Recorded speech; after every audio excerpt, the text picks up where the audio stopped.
नमस्कार साथियों, ये देखिए जितने भी एनपीएस पीड़ित साथी हैं उनके लिए एक अखबार की कटिंग जो कि हमारे मंत्री महोदय ने जो बयान दिया था और विधानसभा में प्रस्तुत किया है उसकी कॉपी लेके आया हूं। इसकी हेडिंग है राज्य कर्मियों के लिए पुरानी पेंशन योजना नहीं होगी चालू।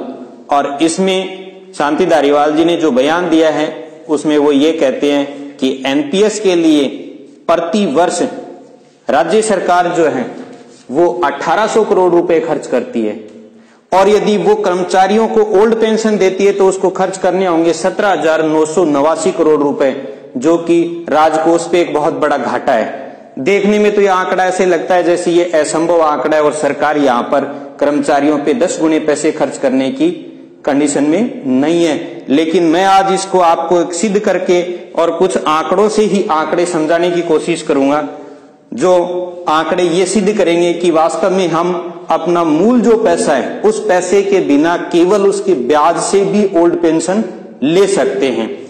देखिए उसी बात को आगे बढ़ाते हैं। एक सामान्य कर्मचारी की 35 वर्ष की जो सेवा काल है उस सेवा काल की गणना करते हैं कि कितना पैसा आता है, कितना हम राजकोष को देते हैं और वो हमें क्या देते हैं। देखिए जहां से मंत्री महोदय ने बात खत्म की है वहीं से शुरू करते हैं। 1800 करोड़ रुपए सरकार हमें एनपीएस के रूप में खर्च करती है हमारे ऊपर, तो 1800 करोड़ रुपए कर्मचारी की तनख्वाह से काटे जाएंगे। 1800 करोड़ और 1800 करोड़ जुड़ के प्रथम वर्ष में 3600 करोड़ रुपए होते हैं। और इसी बयान का अगला हिस्सा है कि प्रति वर्ष 10% खर्चा बढ़ता जा रहा है, तो यहां पर 180 करोड़ रुपए बढ़ेंगे, तो ये 1980 करोड़ रुपए 1980 करोड़ रुपए सरकार जमा करेगी, तो ये पैसे होते हैं 3,960 करोड़ रुपए। तीसरे वर्ष में राशि होती है 2178 करोड़ रुपए कर्मचारी के, 2178 करोड़ रुपए सरकार के, और ये पैसा होता है 4,356 करोड़ रुपए। चौथे वर्ष में ये राशि होती है 2,396 करोड़ रुपए और सरकार इसी पे इतने ही पैसे मिलाएगी, तो ये राशि होगी 4,792 करोड़ रुपए। पांचवें वर्ष में 2,636 रुपए कर्मचारी के तनख्वाह से काटे जाएंगे 10% एनपीएस के लिए और 10% गवर्नमेंट मिलाएगी, तो ये पैसे होते हैं 5,272 करोड़ रुपए। शुरू के ये 5 साल वर्ष के जो पैसे हैं ये होते हैं 2001 21,980 करोड़ रुपए। इस पैसे को मैंने सरकार की इन्वेस्ट की बजाय जो हमारी सार्वजनिक उपक्रम और संवैधानिक संस्थाएं उनमें निवेश करने से कितना बेनिफिट होगा, मेरा पूरा मैटर इसी पे आधारित है। इसके लिए मैंने बेस बनाया है 5 वर्ष के लिए पोस्ट ऑफिस की आरडी जब होती है तो उसमें 1,000 रुपए की मेच्योरिटी 72,600 रुपए होती है। तो यदि इसी पैसे को जिस तरीके से पर मंथ हमारी पेमेंट से काटा जा रहा है, यदि गवर्नमेंट इसको पोस्ट ऑफिस में एक आरडी के रूप में इन्वेस्ट भी करे तो उस पे मेच्योरिटी कितनी आएगी, ये है इसका आधार 5 वर्ष का। और जब इन पैसों को पोस्ट ऑफिस में आरडी के रूप में 5 वर्ष के लिए इन्वेस्ट किया जाता है तो इसकी मेच्योरिटी होगी 25,000 करोड़ रुपए। और इन 25,000 करोड़ रुपए को एसबीआई बैंक जो हमारे देश का सबसे बड़ा उपक्रम है, इसके अंदर यदि 5 वर्ष के लिए एफडी के रूप में इन्वेस्ट किया जाए तो ये पैसे बनते हैं शुरू के 5 वर्ष में 36,250 करोड़ रुपए। फिर इसी को वापस 5 वर्ष के लिए एफडी किया जाए तो ये पैसे बनते हैं 52,562 करोड़ रुपए। इसी को वापस 5 वर्ष के लिए इन्वेस्ट किया जाए तो ये बनते हैं 76,215 करोड़ रुपए। और इसको अगले 5 वर्ष के लिए यानी 25 से 30 वर्ष के बीच का जो समय उसके लिए वापस एफडी की जाती है तो ये बनते हैं 1,10,512 करोड़ रुपए। और लास्ट 30 से 35 वर्ष का जो आयु काल है एक सर्विसमैन का लास्ट साल, उसके लिए यदि इन्वेस्ट करते हैं तो पैसे बनते हैं 1,60,243 करोड़। और इन पैसों को अब जब लास्ट टाइम इन्वेस्ट करेंगे तो ये पैसे बनेंगे 2,32,552 करोड़ रुपए। यानी कि एक कर्मचारी के शुरुआती 5 वर्ष में जो एनपीएस कटता है उसका लास्ट जब 35 वर्ष की उसकी सर्विस पूरी होती है तो पैसे बनते हैं 2,32,352 करोड़ रुपए। ये प्रारंभिक 5 वर्ष का पैसा है जो लास्ट में 35 वर्ष की उसकी सेवा पर पूर्ण होके उसको मिल सकता है post office RD plus SBI bank की एफडी से। इसी प्रकार 5 से 10 साल के अंदर जितना पैसा आएगा और इन्वेस्ट होगा वो पैसा बनता है 2,79,208 करोड़ रुपए। 11 से 15 वर्ष के बीच में जो पैसा आय कटेगा और उसी को उसी क्रम में हम पोस्ट ऑफिस और SBI बैंक में इन्वेस्ट करते हैं तो पैसा बनता है 3,04,882.29 करोड़ रुपए। 16 से 20 वर्ष के 5 वर्ष के अंतराल में जो पैसा कटता है और इन्वेस्ट होता है उस पैसे से पैसा बनता है 3,38,412 करोड़ रुपए। 25 से 30 वर्ष के बीच में जो पैसा कटेगा उसके इन्वेस्ट से पैसा बनता है 3,75,954.33 करोड़ रुपए। और अंतिम जो 5 वर्ष है 31 से 35 वर्ष की सर्विस के उसमें पैसा बनता है 4,63,841.4 करोड़। इस प्रकार से इन सारे पैसों को प्रथम वर्ष से 35 वर्ष की लास्ट की आयु तक सर्विस की जो आयु है वहां तक काउंट करें तो ये पैसा बनता है 24,56,255.53 करोड़ रुपए। और इस पैसे के अंदर यदि हम वर्तमान में अभी ताजा सरकार ने जो 10 से 14% किया है एनपीएस की कटौती में अपना हिस्सा यदि उसको मिलाएं, उस पैसे को मिलाएं तो ये पैसा 20% का है, ये 4% अतिरिक्त बढ़ाया तो इसी का 4% यदि यहां पर लेते हैं अपन तो ये 4,91,251.10 करोड़ रुपए होते हैं। इस प्रकार से इन दोनों राशियों को मिलाया जाए तो हमारी वर्तमान में सरकार जितना पैसा खर्च कर रही है एनपीएस कर्मियों पर वो पैसा बनता है 30 लाख करोड़ रुपए। और इसी पैसे में से कर्मचारियों को सेवानिवृत्ति के समय वो 60% पैसा रिटर्न करेगी तो 60% में पैसा बनता है 18 लाख करोड़ रुपए। तो शेष जो राशि सरकार के पास हमारी बचती है जमा पूंजी वो 12 लाख करोड़ रुपए होती है, जिसकी यदि एसबीआई बैंक में फिक्स डिपॉजिट की जाए तो प्रति वर्ष उसका ब्याज बनता है 84,732 करोड़ रुपए। ये हमारी पूंजी बचती है, उस पूंजी का ब्याज बचता है सरकार के पास। अभी मूल राशि सुरक्षित है, केवल ब्याज इतना बनता है। अब उसी बयान के दूसरे हिस्से पे आते हैं। धारीवाल जी का जो बयान है उसमें वो ये कहते हैं कि 17,989 करोड़ रुपए ओल्ड पेंशन यदि हम देते हैं कर्मचारियों को तो खर्च करनी पड़ेगी। एक बार देखिए आप, ये 84,732 करोड़ रुपया और ये है 17,989 करोड़ रुपया। यदि इस पैसे को हम बैंक के हिसाब से भी डबल के तरीके से माने तो ये पैसा कितना बनेगा, ये आप खुद गणना करें और ये बताएं इस पैसे की और इसमें कितने गुना का फर्क है।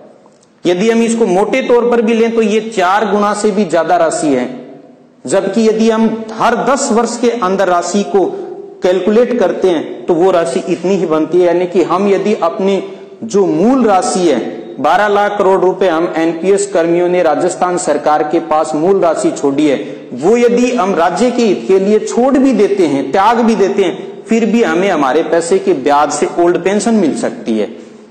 ये तो है उनके बयान का विश्लेषण।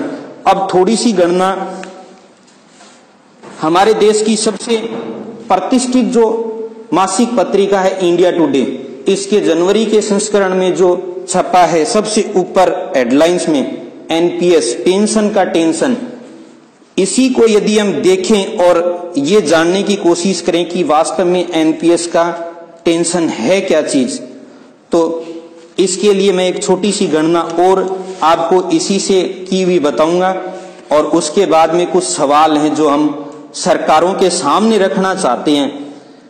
इसी पत्रिका के अंदर जो दिया हुआ लेखा जोखा वो ये कहता है कि 1 जनवरी 2004 को सरकारी कर्मचारियों के लिए गवर्नमेंट ने इसे अनिवार्य रूप से चालू किया था, 1 जनवरी 2004 को, और इसी योजना को 1 मई 2009 के समय से आम नागरिक के लिए खोला है। और उसी समय पीएफआरडीए के चेयरमैन थे धीरेन्द्र स्वरूप। इन्होंने कहा था कि अगले 5 वर्ष में 8 करोड़ लोग इस योजना से जुड़ेंगे। अब देखिए इसका क्या परिणाम आता है। 5 वर्ष में 8 करोड़ लोगों के जुड़ने का दावा किया था, जिस दावे की पोल इंडिया टुडे खोलती है और ये बताती है कि गवर्नमेंट कर्मचारियों पर सरकार ने अनिवार्य रूप से 100% इसको अपनाने का टारगेट थोप के जबरदस्ती उनसे ये लेने के लिए मजबूर किया, जबकि आम नागरिक जो कि इस लक्ष्य में 7 लाख और 7 करोड़ 39 लाख होते हैं टारगेट के हिसाब से। केवल देश के 1 करोड़ 93 लाख नागरिकों ने एनपीएस को अपनाया है। इसका मतलब इस योजना की सफलता 26.11% आती है।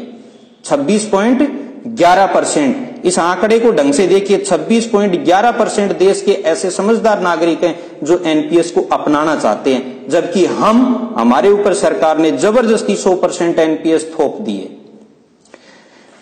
ये तो रहा ये। और इसी के क्रम में इंडिया टुडे के अंदर ये देखिए, एनपीएस के वर्तमान चेयरमैन ने इनका बयान छपा है। इस बयान को आप गौर से पढ़िए। इस बयान में कहीं पर भी ऐसा नहीं है कि इतना एश्योर्ड रिटर्न हमें मिलेगा।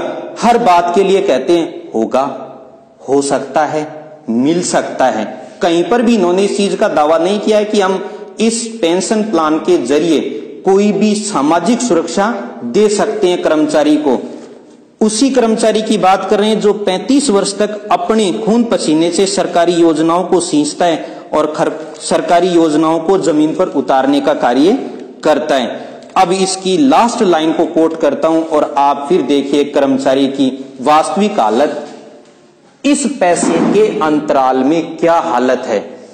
इन्होंने लिखा है कि देश की सरकारें अगर नीयत साफ रखें तो नीतियों को दुरुस्त कर सामाजिक सुरक्षा, पेंशन होती है सामाजिक सुरक्षा, सामाजिक सुरक्षा के इस घेरे को तेजी से बड़ा किया जा सकता है। लेकिन राजनीति की अंगीठी पर तर्क को सेका गया है, इस कारण से समस्या विकराल होती जा रही है। यानी कि कहने का मतलब यह है कि हमारी जो पेंशन है वो पेंशन हमारे लिए टेंशन है, लेकिन जो हमारे लिए नीति निर्धारक हैं उनके लिए एक राजनीतिक माहौल या राजनीतिक प्रश्न चिन्ह बन चुका है। ये तो थी एक कर्मचारी के पैसे की बंदरबांट। अब उसकी असली पीड़ा जो है, उस पीड़ा के रूप में मैं 3 प्रश्न ऐसे हैं जिन प्रश्नों को रखना चाहूंगा और उन प्रश्नों पर, ये प्रश्न मेरे दोनों ही लोगों से हैं, यानी कि राज्य सरकार से और केंद्र सरकार से, दोनों से ही एक विनम्र प्रश्न है जिसका मैं ये चाहता हूं कि शायद मेरे जनप्रतिनिधि मुझे इसका जवाब प्रोवाइड करवाएंगे। अब देखिए पहला प्रश्न क्या है। देश की दोनों राष्ट्रीय पार्टियां या दल ये साफ करें कि उन्हें देश की संवैधानिक संस्था आरबीआई, ये देखिए एसबीआई में पैसा निवेश किया, इसका मतलब वहां विश्वास आरबीआई का है। देश की संवैधानिक संस्था आरबीआई पे विश्वास करती है या देश के सार्वजनिक उपक्रम पोस्ट ऑफिस पे, यानी कि देश के सार्वजनिक उपक्रम पोस्ट ऑफिस और संवैधानिक संस्था आरबीआई पे विश्वास करती है, या फिर एक मान्यता प्राप्त जुआगर शेयर बाजार और कॉरपोरेट सेक्टर पे विश्वास करती है। ये तो कम से कम देश की नीति निर्धारण करने वालों को, देश की जनता को बताना पड़ेगा कि वो किस पे विश्वास करती है, जुए पे या संवैधानिक संस्थाओं पे। दूसरा प्रश्न मेरा यह है कि जिन मेहनतकश कर्मचारियों का पैसा उनसे आवश्यकता पर वो निकासी नहीं कर सकते, एनपीएस में आवश्यकता अनुसार निकासी नहीं कर सकते, हिसाब नहीं मांग सकते और इच्छा अनुसार निवेश का अधिकार छीनकर, यानी कि हमारा जो पैसा है, जिस पैसे पे हमारा अधिकार है, हमने कमाया है, उस पैसे को डिफॉल्टर और सेल कंपनियों के अंदर निवेश करना कहां तक संवैधानिक रूप से उचित है। और यदि ये लगता है कि भाई ये पैसा गारंटेड हमें कुछ देगा, तो इसके लिए भी मेरे पास कुछ आंकड़े हैं। यूटीआई स्कैम हुआ था 1991 से 93 के बीच में।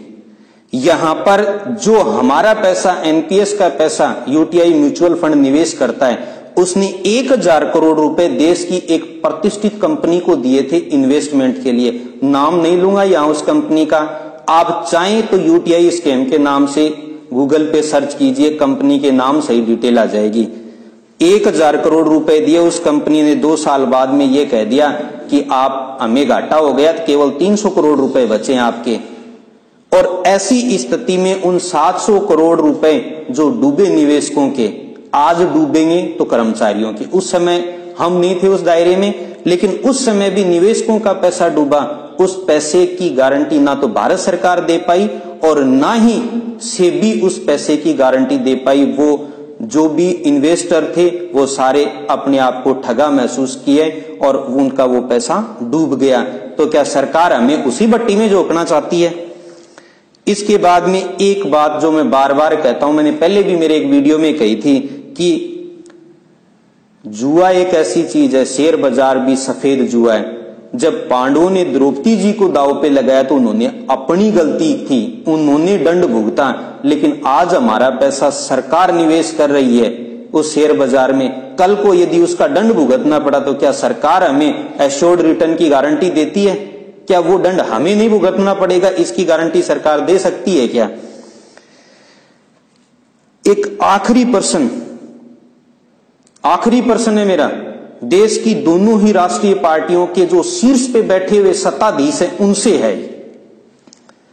हमारे देश की सबसे पुरानी राजनीतिक पार्टी कांग्रेस और उसके मुखिया श्रीमान राहुल गांधी, जो ये कहते हैं बार बार कहते हैं, दिखाने का प्रयास भी करते हैं और हो सकता है कि वो सत्य भी हों, लेकिन उसी वे में मेरा एक प्रश्न है उनसे। उनके आराध्य देव है भगवान शंकर, बाबा अमरनाथ, जिनकी यात्रा पर अभी वो जाके आए और उन्होंने खूब उसका प्रचार किया। उनसे कुछ प्रेरणा लें और वो सीखें। जब समुद्र मंथन से विष निकला था तो भगवान शंकर ने अपनी अनुयायी, या ये कहें कि आज वो यदि हमारे लिए भगवान है तो हम उनके कर्मचारी हुए तो अनुयायी हैं, अपने अनुयायी देवताओं को बचाने के लिए उस विष का पान किया और देवताओं को उसके बदले क्या दिया? अमृत दिया, जिससे कि वो अमर हुए। आज क्या वो हमारे से हमारे बुढ़ापे का अमृत, हमारी पेंशन छीन के खुद नहीं पी रहे हैं क्या? और नहीं पी रहे हैं, या उनकी नीयत हमारे प्रति इतनी साफ है तो कम से कम वो खुल के कहते क्यों नहीं इस विषय में?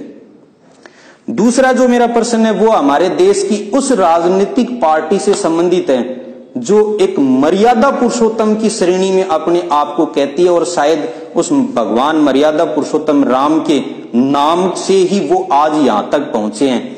दूसरा प्रश्न मेरा हमारे प्रधान सेवक प्रधानमंत्री जी से है। अयोध्या और भगवान राम के नाम से दो सांसदों वाली पार्टी आज वास्तविकता में एक पूर्ण मेजोरिटी में संसद में बैठी है। भगवान राम के चरित्र से मैंने 3 अलग अलग जगह उठाई हैं जहां पर उन्होंने अपने ही अनुयायियों के लिए एक खुद के चरित्र से प्रेरणा सिद्ध की है, या ये कहें कि उन्होंने एक आयाम स्थापित किया है। दासी थी एक मंथरा, कर्मचारी थी, नौकर थी। उस नौकर के किए हुए और उसकी विचारधारा के कारण से भगवान राम को वनवास हुआ, लेकिन उन्होंने अपनी प्रजा के सामने एक बहुत बड़ा उदाहरण प्रस्तुत करने के लिए जब भरत जी ने भी ये कहा कि नहीं मुझे राजपाट नहीं चाहिए, मैं आपके साथ वन में चलूंगा, तो उन्होंने सहर्ष खुद वनवास स्वीकार किया था। दूसरा, जब लंका पर चढ़ाई की तो बाली और सुग्रीव 2 ऐसे व्यक्ति थे, यदि रामचंद्र जी चाहते तो बाली को साथ लेते। रावण को बाली पहले हरा चुका था, लेकिन उन्होंने एक पतित को या एक शोषित व्यक्ति को साथ में लिया और लंका को जीता, जिसे उन्होंने यह उदाहरण प्रस्तुत किया कि यदि कोई व्यक्ति कमजोर है लेकिन वो यदि सही है, सत्य है उसकी बात, सिद्धांतों पे अडिग है, तो हमें लेना उसको साथ चाहिए। क्या आज ये कर्मचारी जो पेंशन के लिए मांग कर रहे हैं ये अपने सिद्धांतों में गलत हैं तो आप हमें अनुग्रहित कर सकते हैं, हमें समझा सकते हैं। एक गार्जियन तो अपने बच्चों को समझा ही सकता है।